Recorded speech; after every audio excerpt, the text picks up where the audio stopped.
Hi everyone, it's Roger here from What's On at DisneyPlus.com. It's Wednesday, it's time for a quick Disney Plus news roundup where I'm going to be talking about what's new on Disney Plus today. I'm going to be talking about that finale of The Mandalorian, plus much more. But before we go any further, make sure you do hit that subscribe button here on YouTube, on Facebook or on audio platforms, and let's now jump into it. So let's kick things off first off talking about a brand new documentary that's going to be coming to Disney Plus on the 16th of June, and that is going to be Stan Lee. So this brand new feature-length documentary celebrates 100 years of Stan Lee, tracing his life from his upbringing in New York to the rise of Marvel Comics. Stan Lee tells the story of his life, career, legacy using his own words and personal archive material. The documentary is going to be premiering first at the Tribeca Film Festival before it arrives on Disney Plus. We saw a little clip of it earlier this year, but we've also got the poster as well. Looking forward to learning more about Stan Lee. Can never really have enough information on this. Obviously, he is behind so many of the great characters that we love that are on Disney Plus right now. So I'm really looking forward to this one, but let me know what you think of this one in the comments below. Also got a little bit of an update on A Small Light. So this is a brand new series from National Geographic which is coming out in May. Disney seemed to re-change around the schedule a little bit more for this one. So rather than us getting one episode a week, we're actually going to be getting 2 episodes every Tuesday. And this is because they're going to be airing on the National Geographic channel in the US the day before. They're also going to be available on Hulu and other channels. Also, unfortunately, it looks like because of it going to linear, Canada, you don't look like you're going to be getting it at the same time everybody else is, which is a shame. So we're going to be getting them on Tuesday. So I think May is going to be a little bit interesting, having 2 episodes dropping every Tuesday right through the month. So we're going to get through it much quicker. I don't think having 2 episodes drop a week is a bad way of kind of spreading it out, but allowing a bit of a binge, but not allowing a little bit of a binge. Definitely interested to see how all of this is coming together. But this also shows the continued problem of when linear gets in the way, it can mess up release schedules, because we're also seeing this with Secrets of the Elephant, which is coming out this coming week in the US for Earth Day. So it's coming out with the first 2 episodes on Friday and the next 2 episodes on Saturday. But all 4 episodes are dropping on Disney Plus in the United States. It was confirmed it's going to be coming out in May in Canada. Again, there seems to be a problem. If it airs on a linear network in Canada, things really get delayed. As far as what's happening other countries, don't know. It wasn't on the UK list for that month, so I'm hoping it's going to arrive this week. I think it feels like it's just going to be a surprise on Saturday when we boot up the app to find out if we're going to be getting or not. This is the trouble with linear networks of this contracts and the systems come in. It just throws all the rules out the window of what they can do and when things can arrive, and it really has a knock-on effect internationally. So it's a bit of a pain with all of that. Okay, let's now talk about what's new on Disney Plus today, because there's obviously a lot of new content. So we had the finale of the 3rd season of The Mandalorian. So I'm going to get into that in a little bit later to do with so I don't want to get into the spoilers right now. There was also some other new content as well that was released. In the United States, they got PJ Masks, Power Heroes, while in Canada, they got some new content, including Alone, The Lesson in Murder, and Mr. Mercedes. Also, there were some new Star originals that were released around the world, including Dr. Lawyer, Mask vs. Night, and What We Lose to Love. And here in the UK, we got some brand new shows as well, including Saturdays and the first episode of True Lies. So we'll be getting new episodes of that one dropping weekly from now on here in the UK. So I'll be checking that one out later today. In our question of the day from Nicholas, he asked, when will Ant-Man and the Wasp Quantamania and Avatar The Way of Water be streaming on Disney Plus? So you've been getting this question a lot. Obviously, we've kind of got used to films arriving on Disney Plus much quicker than we used to. We were getting them within like 30 days, sometimes 45 days, sometimes a little bit more.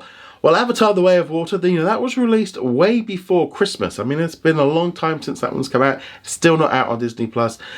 The thing is, Ant-Man and the Wasp Quantumania only just came out on digital platforms this week.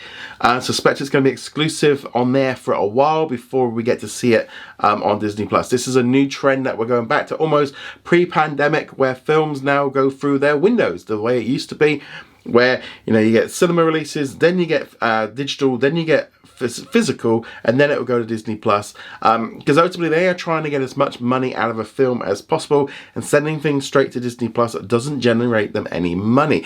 And while we might think of it as, well, it keeps subscribers and it keeps us happy and we keep that, but that monthly income is not as much as maybe they want it to be.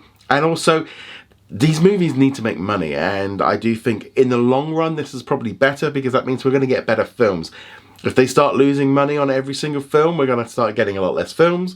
We're going to start getting things that just fit for streaming. Budgets are going to get cut. So we need films to be profitable in order to have better films. So that's obviously why. But yeah, hopefully we get some announcements pretty soon. I mean, it would be nice to get Avatar: The Way of Water. There's also a little bit of an issue with that one, where that's probably the last big film that has to be shared with HBO Max.